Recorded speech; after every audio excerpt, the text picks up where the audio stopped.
देखु प्रथमे पवित्र श्रीराम नवमी अवसर रे प्रभु श्रीराम एवं हनुमान जी पाखे प्रार्थना करुच्ची जे केन्द्रापड़ा लोकसभा संसदीय क्षेत्र में समस्त केन्द्रापड़ावासी कुशल मंगल हो सुख समृद्धि बढ़ू एवं आज आप जानती जे आज प्रभात पुरुष स्वर्गत बिजु बाबूंकर 27तम श्राद्ध वार्षिक ए अवसर रे केन्द्रापड़ावासी आमे समस्त मुख्य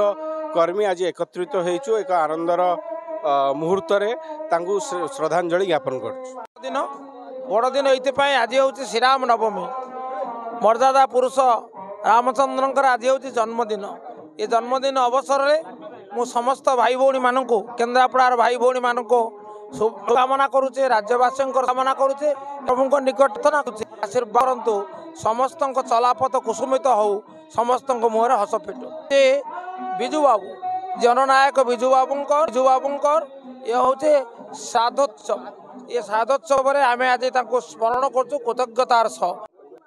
आज पवित्र श्रीराम नवमी आज प्रभु मर्यादा पुरुष रामचंद्रंकर आज जन्मदिन आज दिन रे आज आमर समस्त बिजु जनता दलर सपरिवार आज बिजु बाबूंकर आज श्राद्ध दिवस यही परिप्रेक्षी रे आमे समस्ते मिसी बिजु बाबूंकर स्टाच्यू रे माल्यार्पण करने सहित आज हनुमान जो कपालेश्वर स्थित हनुमान जो मंदिर रे आमे समस्ते मिलित भाव में पहुँचीचु ये पूजार्चना सारी आम पुणी राम मंदिर जीवु 3 मुहाणी तापरे गोप राम मंदिर रे मध्य हमर आज प्रोग्राम अछि। दिनलिपि लाइव को एबे ही लाइक शेयर सब्सक्राइब करंतु।